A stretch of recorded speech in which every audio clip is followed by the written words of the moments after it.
Just to kind of give you a little background here, one of the reasons, we chose Nina because in her work at BrainBolt's lab, which you'll be hearing about, in many ways she's anticipated the kind of robust researcher-practitioner interaction we would like to stimulate with arts research in general.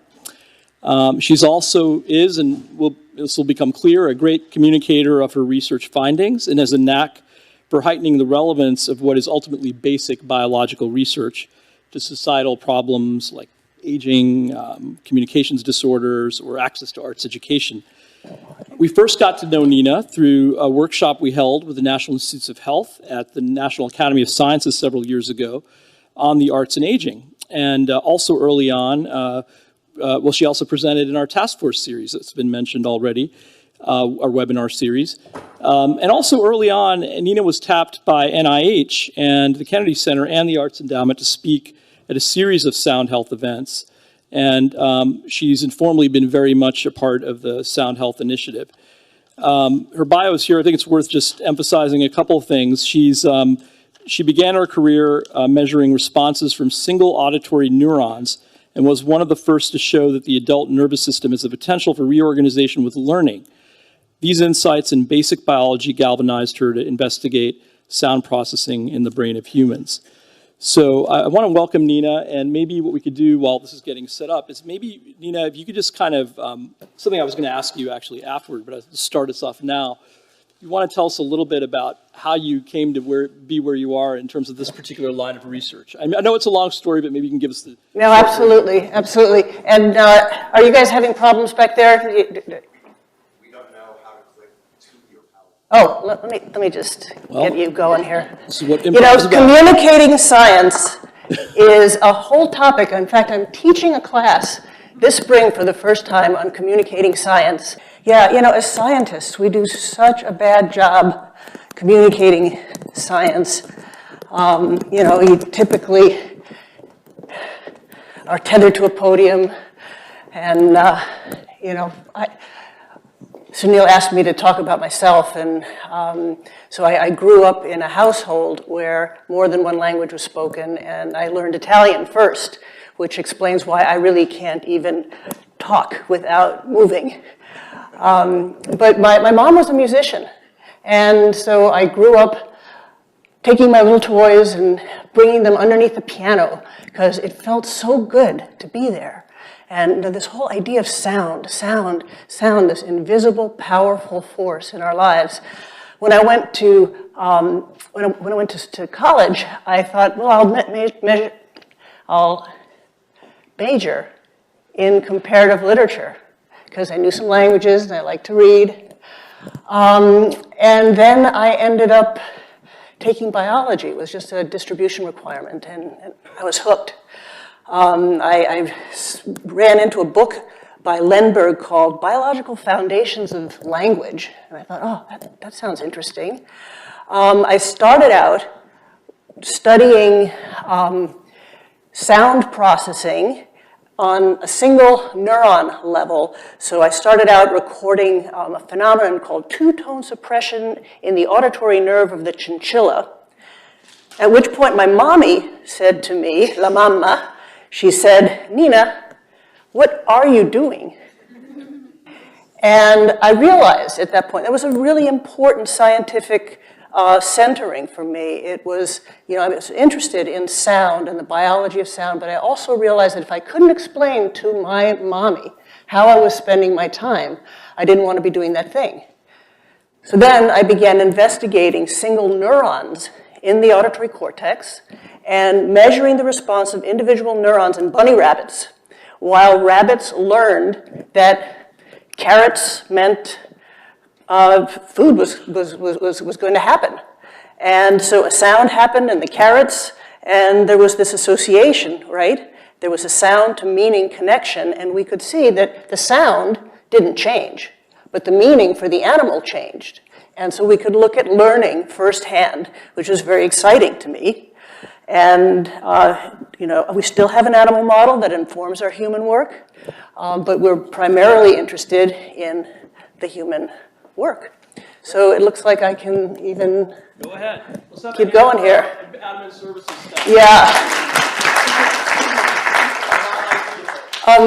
Let's see if this thing will work. Oh, yeah. Okay, so how music and rhythm research can inform healthy choices. So I'm so happy because so often the word community came out in this last day or two. And I started reflecting about it. I built this whole talk around the idea of community. And by community, this is something good. This is something we need. This is, we need ways to intersect with each other, even when we're very different.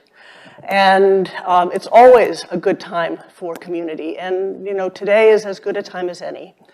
And music does an uncommonly good job at fostering community. So here is, Brainvolts is my lab. And we are a community, and to the extent that we have accomplished anything, it is because we function as a community. We work together towards common goals, we listen to each other, we care about each other's well-being. And we have a legacy. So these are the postdocs and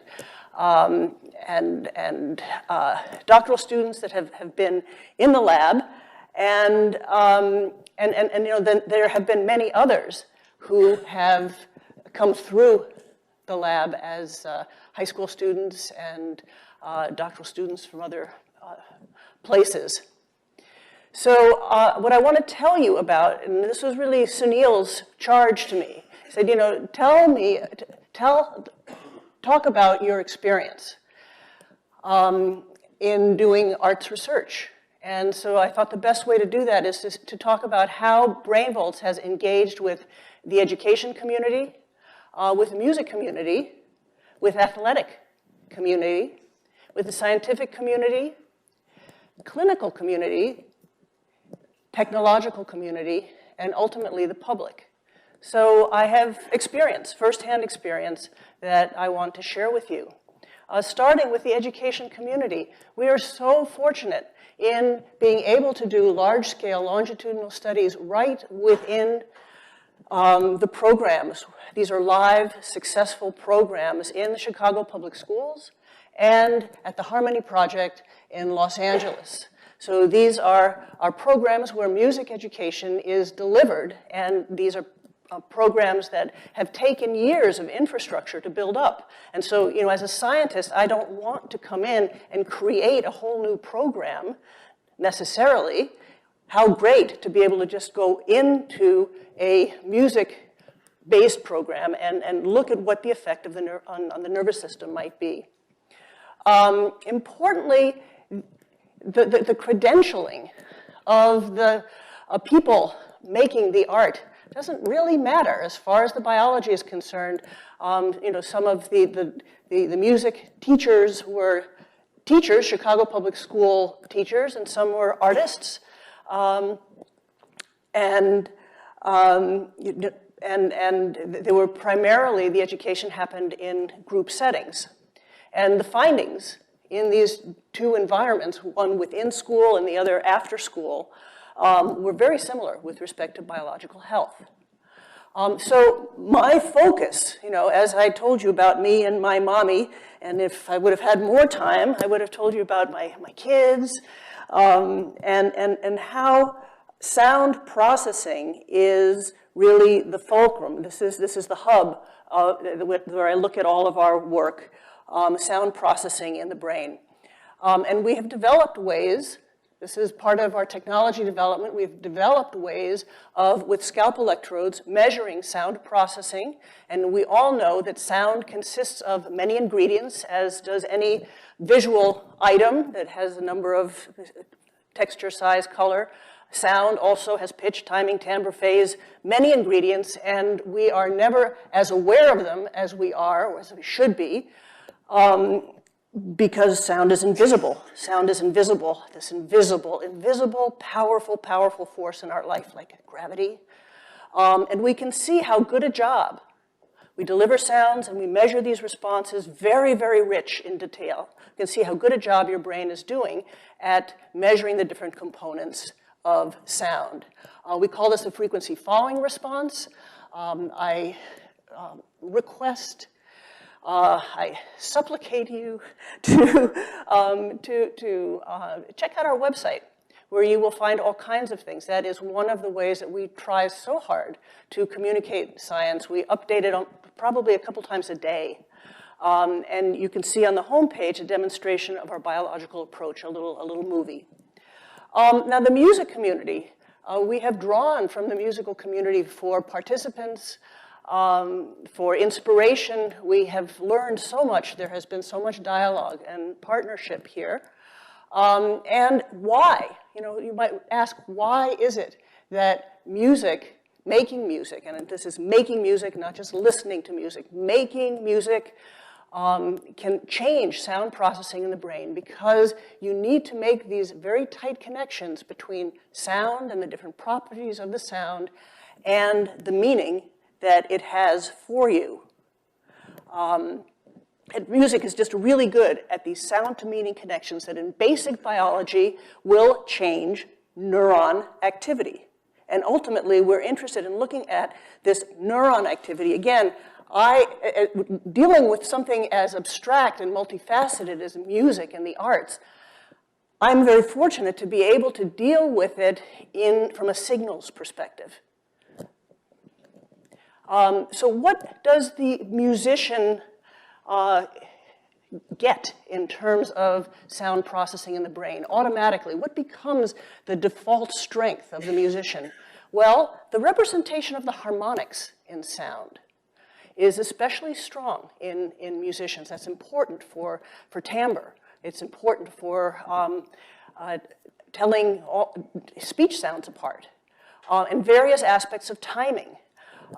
This red here is an index of timing and how well the brain, the frequency following response, can, what we're looking at here is timing difference reflected by phase differences between the stimuli. And you can see that after 1 year of music making, there was no significant difference between the musicians and our control group. But after 2 years, we saw that more red that you see here means that the timing differences became larger, so that the timing differences in sounds are just very clear to the musicked brain. Okay, so you have a lot to work with. And importantly, sound processing in the brain tracks very well with language abilities, with abilities to hear in noise, with brain development, and we also know that childhood music will strengthen the older brain. So one of the signatures, if you will, that we see with language delay, and especially the language delay associated with linguistic deprivation, which is often linked to poverty, because we've done a lot of work in low-income areas, is actually, it is the harmonics and elements of timing that are diminished in these kids. And it turns out, following these kids longitudinally, we have been able to demonstrate that it is actually that the representation of sound that was diminished in these kids is at least partially offset by their music making.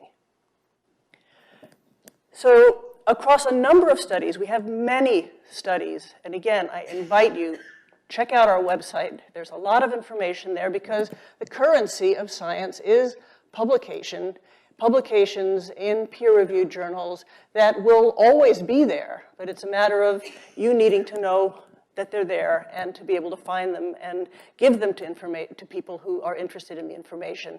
But we know that sound processing in the brain builds up over the lifespan. As we get older, one of the things that happens is that neuronal activity is known to slow for timing, especially for the very fast elements of sound. So this is in response to a consonant, and here's a vowel. You can see an older adult, the timing is just slower. An older adult musician has excellent timing. Now let's look at some of these other ingredients of sound processing in the brain. We know that the older brain tends to have diminished harmonics. We also know that the older brain tends to be less stable, so that if you present a sound and then another sound again and another sound again, the older brain will show some jitter and not respond to the same sound in the same way.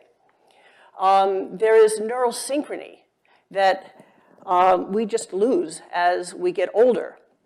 The ability of neurons to fire together, to phase lock. Now let's look at the older musician. Wow, right? So, I mean, this is just clear biological evidence that sound processing in the brain tracks with musicianship. And this is important if you're playing now. I'm always asked, well, what about, many people have taken musical lessons at one time and then they stop. Is there still a neural imprint on the brain of this previous activity? Sometimes decades, 40 years ago, I took lessons. I took flute lessons for 6 years. Is that going to have an influence? And the fact is, yes, it will influence sound, again, objective, basic sound processing in the brain. And again, this is rooted in animal work, which shows that the experiences that an animal has early in life with sound, even if those experiences are then stopped for the long life of the animal until they're older, those early experiences will have influenced the adult animal brain. And of course, it's never, we can always start, right? Never too late to start. So I want to focus just a minute on the idea of rhythm. So rhythm is, of course, a very integral part of music. And we know that it is the rhythm of speech. We know that there is rhythm in music, obviously, but there is also music and rhythm. Very much there is rhythm in language.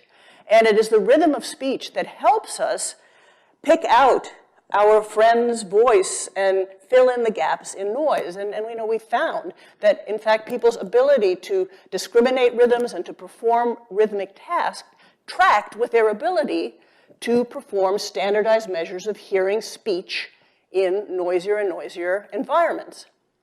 And we've looked at many flavors of musicians, and drummers who are especially good at rhythm happen to be very good at these speech and noise tasks.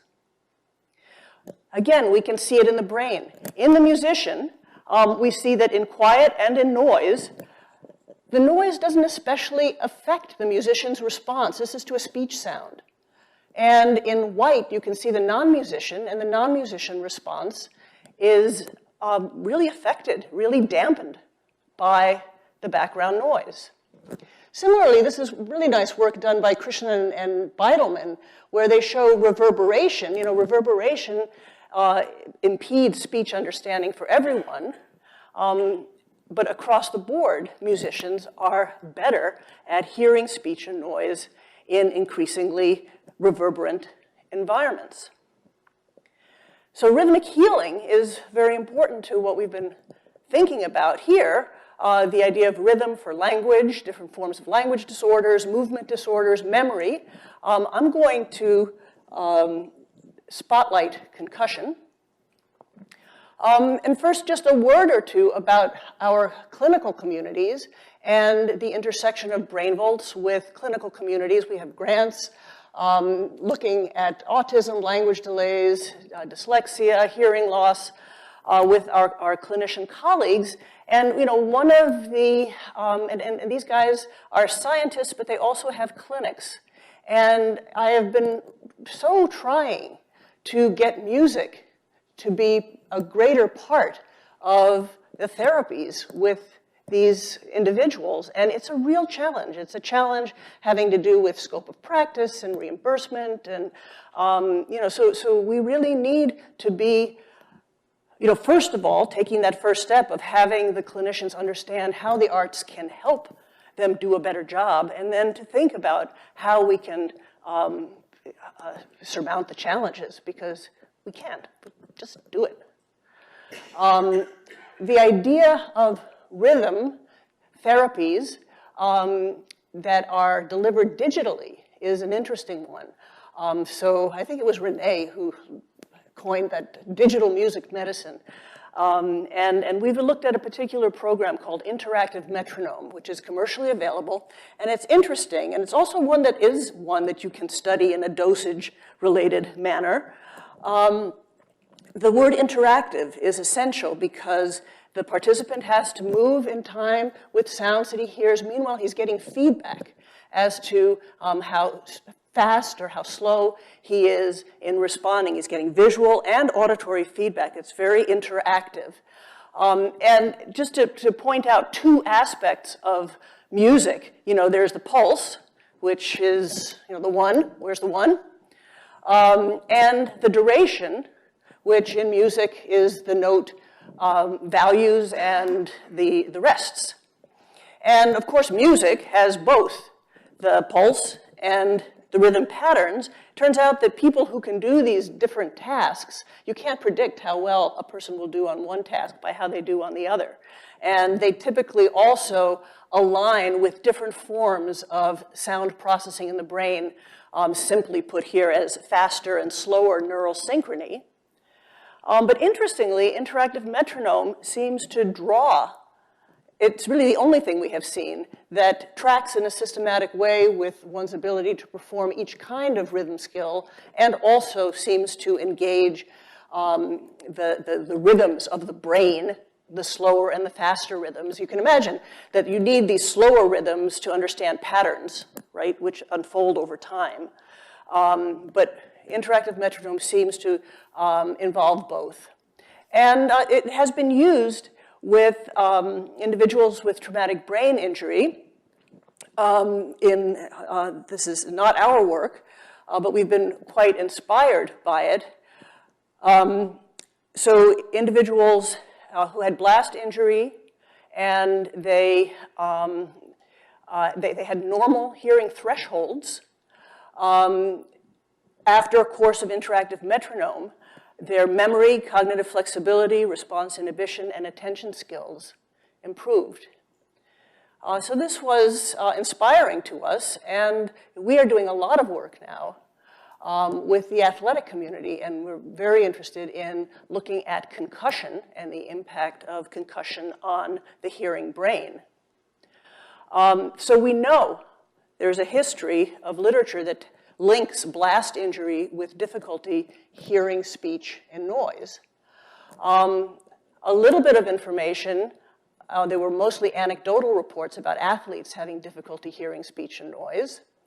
But we did a study where we were able to document that athletes who had sustained a concussion really did have worse hearing and noise abilities compared to very well matched athletes who were being seen in the clinic for musculoskeletal injuries. So again, we have been interested in what is going on in the brain.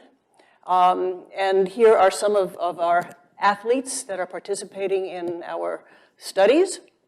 We're studying Northwestern athletes, all 500 Division I athletes, and we are studying children who are coming through our children's hospital, through our sports medicine clinics.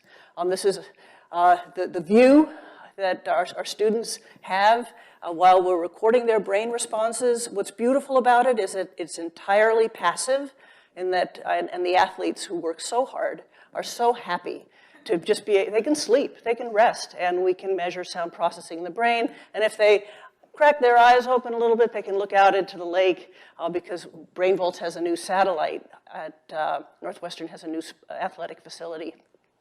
But we discovered that concussion can disrupt the hearing brain. And in fact, we found that the FFR could correctly identify 90% of people who had been identified and diagnosed as having a concussion and cleared 95% of those who did not have a concussion. Importantly, the FFR tracks with symptom severity. And again, Sound processing in the brain. I know you're all dying to know. Well, what happens to sound processing in the brain if you've had a head injury? And you think about it. Sound processing in the brain is one of the hardest jobs that we ask our brain to do. It has to perform computations on the order of microseconds. And so if you get hit in the head, that's going to disrupt this very fine-grained machinery. So the response is so much like the stimulus that you could do a stimulus to response correlation, and you see that the accuracy is just less in individuals who have had a concussion. We can see different aspects of timing that are delayed over here. And importantly, the strength of the fundamental frequency, which is very important for determining the pitch of a person, an auditory object in space, that is especially diminished in a person who has a concussion, and it will recover when symptoms recover, generally. This is just one person followed over time because we are really interested in this idea of rhythm and head injury. So we had people do the interactive metronome task after they had a concussion, and their performance was very variable. After they were clear to play, their performance was better. Then this person sustained a second concussion. Again, variability went up and then improved again at the point where they were clear to play. So we see, at least very generally, a proof of concept, but we're very interested in adding a music rhythm component to our existing work. The technology. So, we have developed this technology over the years, and there have been challenges. So I think probably the biggest challenge is that, I'm primarily a scientist, and in trying to found a company, in dealing with investors, with technology, we do have a number of patents. This is time-consuming. This takes me away from science. And I don't really quite know how to best deal with it. But I do know that the FFR is this amazing measure that we have been helping people all over the world to use. And I put to you that this could be one of our standard biological metrics that can index the impact of the arts on brain health. So I'd love to be able to say, just get this thing. But it's not that easy today. The science community. So we have been able to publish in a lot of different journals. And so that has been great and fun. And, but some of the challenges we've had is, so we might have a study on sports medicine that we'll send to the Journal of Neuroscience, and they'll say, there's a lot of sports medicine here. I think it'd be better off in a sports journal. So then I take the paper and send it to a sports journal. And they say, there's an awful lot of neuroscience here. You'd be better off in a neuroscience journal. So, this happens. I have had research on the brain and language and have been told, well, the data were collected in a real-world setting, not in a laboratory-controlled setting. This is outside the scope of our journal. So there are challenges. I have to say, it's so nice to see Su Xiang here. Some of the first support that we got was for our work in schools, just seed money to support the impact of music in underserved populations. The NIH in general, we find that we fit in really well with a number of institutes' missions. Our experience with study sections somehow and sometimes can be difficult. So it's a challenge because our work doesn't really fall within any particular study section. We have some wonderful colleagues at Dartmouth where we are looking at people with HIV in China and in Africa. And that has been a great collaboration. And the Sound Health Initiative is really probably one of the best examples. Music crosses boundaries. And the ability of the NEA, the NIH, the Kennedy Center to come together and to foster this new scientific community this is a great big deal. So in wrapping things up here, we have the NEA, and I noticed that the slogan is "Art Works."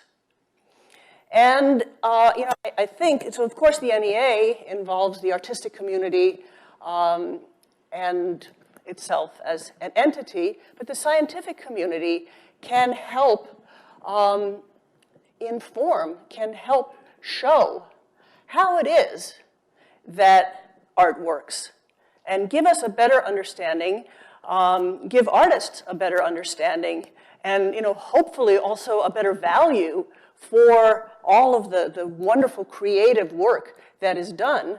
An artist, many people are drawn to music because they like it. I want to put to you that we have really demonstrated in this whole body of collective work here is that music and the arts are very important for who we are and for our health, for our actual brain health that we as scientists can get a better understanding of. This is, science is beautiful, nature is beautiful. This is neurons in nature.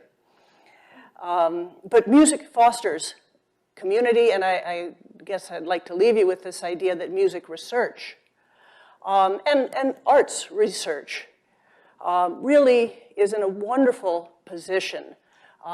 It already fosters community, but it can be leveraged to really increase that wonderful, that's an important thing to do, to foster community. So music strengthens sound processing in the brain, for communication, to strengthen language, speaking, hearing and noise, and promote healing. I told you I would be asking you please to visit our website, which we've newly updated. I hope you'll like it. And that's what I've got for you.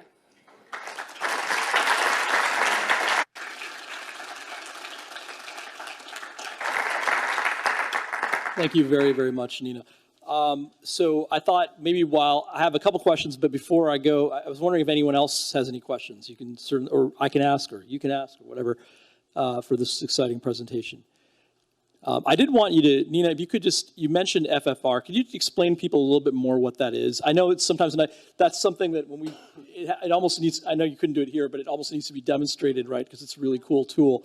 Yeah. And you did say it was kind of an impact of biological, or a biological index for art's impact, and I was curious. Okay, so there are a couple things here. First of all, remind me to get back to this advocacy on our website. This has to do with communicating science. And maybe I'll just mention it now. That, go ahead. We asked, one of the questions that came up, how can we better let people know about our findings? And so we have done, I think, a really good job of putting what the scientific evidence into a trifold flyer that you can download from our website. We have done a really bad job letting people know about it. It's hardly ever linked to and downloaded. We also have a For Clinicians tab under publications where I write every couple of months for the Hearing Journal and try to make the science applicable to clinical audiences. Nobody ever finds it. So it's there. Maybe you guys can use it. Maybe you can let people know about it. But so far, we have done a bad job letting people know that it's there. About the FFR, though, I just wanted to show you, if I have this.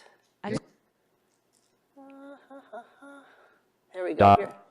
There. So here is the frequency following response. The response is actually here.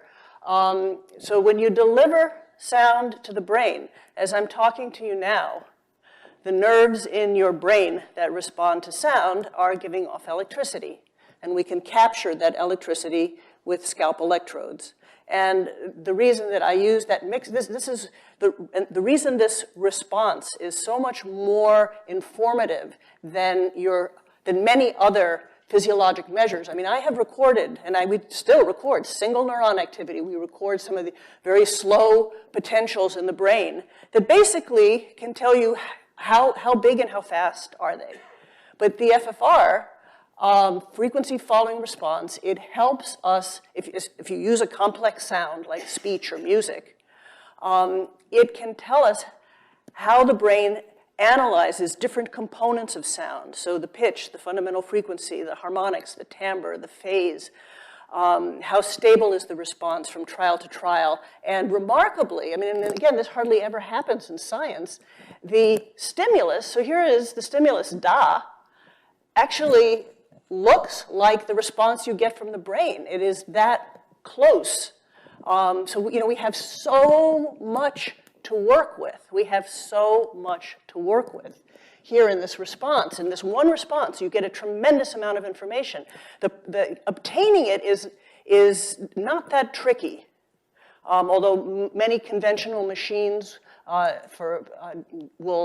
don't have the sampling rate that you need for it, and it has too much jitter between the stimulus and the response, because you're looking at responses here on the order of microseconds, and you know, for many brain potentials, you're looking across tens of milliseconds. So, but that's pretty easy to reconcile and to be able to record the responses. One of the things that we have been doing more and more, you know, analyzing the responses is tricky, but it's so rich that there is a lot that you can do with the responses. So anyway, but here is the response. You can actually play it back. So this is the response actually of the brain, and you know, you might ask, I don't think this is my favorite. And I don't think I have, so if I can explain to you how this happens, you're all familiar with taking sound movement of molecules, and here's a microphone, and you translate the movement of the sound molecules in the air into electricity, right? And guess what? The electricity is played back through a speaker.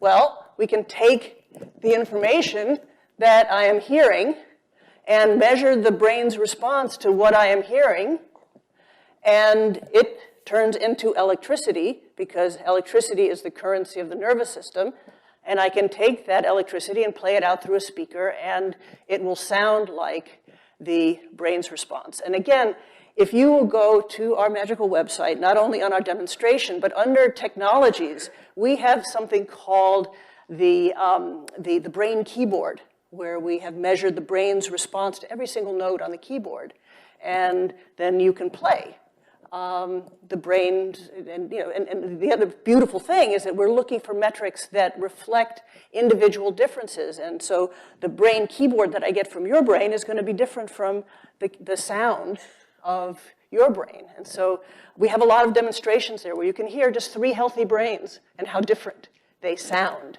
I just want to keep inviting people to step up to the microphone. I did have another, just when you talked about your sort of like the slide with the communications you do, I mean, can you tell us an instant where what you had a hypothesis maybe, and has it ever failed and you haven't had to recalibrate and completely change the direction? Because it seems like the narrative seems, again, very tidy, right? It seems to be working. Oh, great, you know, listening to music.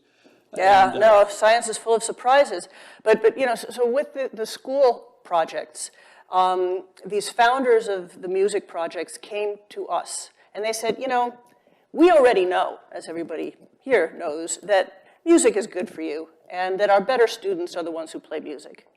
But what is going on in their brain? And so I thought, well, you know, we'll see if we can figure something out. I think it has something to do with how your brain learns sound processing, and how sound processing just turns into a new default heightened state as you make these sound to meaning connections that music requires. So we did these longitudinal studies. The long and longitudinal is no joke. We had Chicago Public Schools and the Harmony Project out in LA, and after 1 year, we saw no biological effects. on sound processing in the brain.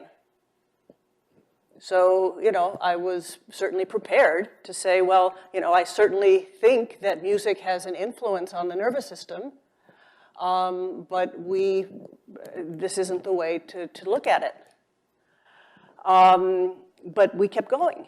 And after 2 years and 3 years, you know, and these kids are getting, you know, music a couple of times a week.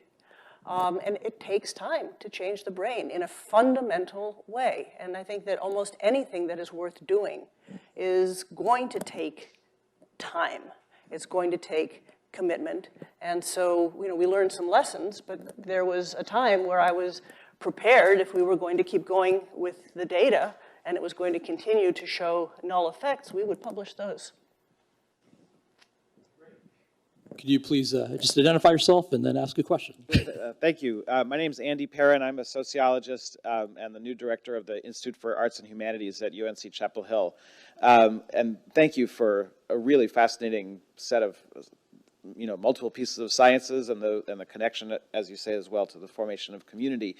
It struck me, though, also that music is much more than sound, right? That it contains tradition and genre and you know, protest and difficulty and tonality and atonality and so on. And I'm wondering if any of those elements that might connect it to some of what we've been talking about earlier today in music as art as opposed to music as sound can play into some of the effects you're looking for. Thank you so much for that question. So sound processing in the brain, you know, again, this is our siloed view of sound processing in the brain. There are auditory neuroscientists, and there is a, you know, there's a hearing institute, and there's a institute at the NIH that deals with vision, and one that deals with motor issues. The fact is, if you just take sound processing in the brain and we look at it from a physiologic perspective, sound processing in the brain is affected by cognition, by what we know about sound, will clearly influence how we hear it. How we feel very much influences. So if I hear the sound of my son's voice, you know, that expression, it's so good to hear the sound of your voice. Well, that's because of years and years of pairing of sound and meaning and emotion. Movement is a huge part of sound, and you know, to make sound is movement. Sound is movement, and so we're taking an inventory of movement. You're taking an inventory of movement as I'm producing sound. The motor system is very much a part of this, as is our visual integration. And so we can demonstrate, and you know, scientists have demonstrated this really nicely. We wrote a review finally in Ticks. It's in Ticks 2015 that really talks about the auditory learning from this perspective of cognitive, sensory, motor, and reward systems. And there is a lot of, especially animal work, that speaks to, you know, why it is that sound engages these other systems. Thank you. Go ahead, please. Thank you, Nina, for the conversation. I'm Jatin Ambegaonkar from George Mason, and I co-direct the SMART lab, which is a sports medicine kind of background lab. And we deal with health and wellness across the lifespan. A couple of questions. The following response, very fascinating. I'd not heard of that before. I wanted to check if there is any work that you've done that has looked at any MRI work that is paired with the following response. And part two of that question is this following response something that is trainable or adaptable post-interventions? Yes, I want to just leave you with my website here. Also follow us on Instagram. We're newly on Instagram, BrainVolts NU. The arts is kind of good for Instagram. Your question, I love your questions. So first of all, yes, one of the things that got me initially interested in the FFR is that it is affected by experience. So work that Ravi Krishnan did a while ago, he looked at people who spoke tonal languages. And in tonal languages, within a syllable, there are changes in frequency that don't occur in languages that are not tonal. And so what he found is that speakers of tonal languages, with the frequency following response, you can see how the brain responds cycle per cycle to changes in pitch. And so what he demonstrated is that the speakers of tonal languages, while they were asleep, their brains automatically processed these changes in pitch because they signaled meaning. In a tonal language, these differences in pitch within a syllable are very important for meaning, and so that happened. Now, you asked where, can we do this? And yes, it's wonderful to couple these kind of physiologic measures also with imaging. Everybody wants to know where something is happening. And I think that can be misleading, first of all, because, as I just said, making sense of sound involves vast networks, reverberative networks. And so just seeing some area active tells you only so much. That said, and here, speaking to my point, the frequency following response, the major source for it is the midbrain.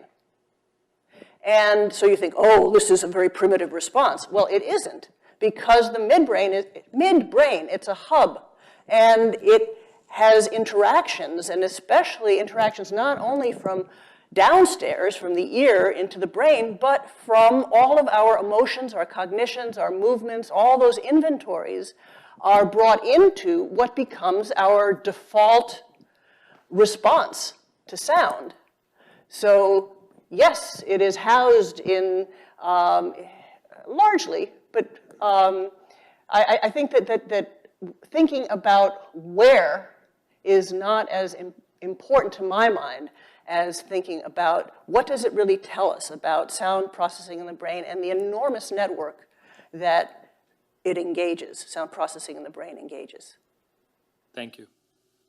By the way, again, on technologies, we have lots of studies. We wrote one of the SHAR series on the frequency following response, getting authors from all over the world who do the work. We have lots of parametric studies. So there's a lot of information if you're interested. So I think we can do maybe 2 more questions. Go ahead. Hi, my name is Sabrina. It's really loud, sorry. I'm a public health student and an intern here at NEA, and you mentioned your work with clinicians, and I see that you have advocacy up on the website. So I was just wondering what your perspective is on how to bring the arts into the healthcare field, from whether it's from a policy perspective or engaging clinicians or health insurance or Medicare, Medicaid. I was just kind of wondering what you foresee that path being. I don't know. I don't have the magic bullet, but I do think that this idea of establishing and creating communities among us so that we can understand. We should understand that music and the arts should be a fundamental part of our children's educations, of our lives throughout our lives, and that music and the arts can be used in various clinical endeavors, in medicine. To me, again, the data are kind of compelling that for various aspects of healing, the arts are important. And so the more we can inform medicine that this should be part of, the arts should be part of medicine, the arts should be part of education. And the more that people just understand that and ask for it and take it for granted, there was a study done in Houston where they had music therapists, and they figured out at a certain point that they couldn't afford not to have music therapists because the patients got better so much faster that it cost them less money to keep them in the hospital for more days, after which Medicare didn't pay. So, I hate to boil things down economically, so I won't. any more than to really, I think we really need to get beyond this, oh, you know, as a speech therapist, I can't do music because it's outside my scope. I mean, we can all sing, we can all engage in music and in the arts and be informed by people who are knowledgeable about these things and to create partnerships. I would love to see in clinics, I'd love to see partnerships with art therapists and music therapists and clinicians. And these just should be natural. Thank you. You know, within the same session, they're not just seeing the music therapist, they're not just seeing the speech therapist, but that they have the same session together and they work with the same kid. Thank you very much. Adam? Adam Winslow, George Mason University.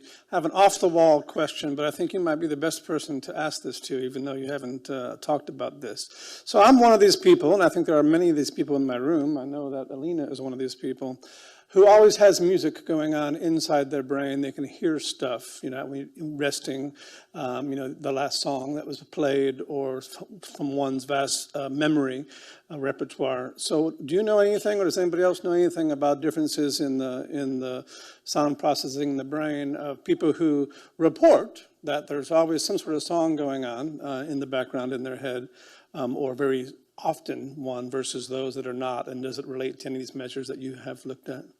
Well, the short answer is I don't have biological evidence.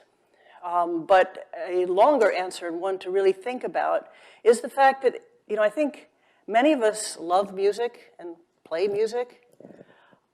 Music has become such an assault at times where we don't want it and we have to hear it.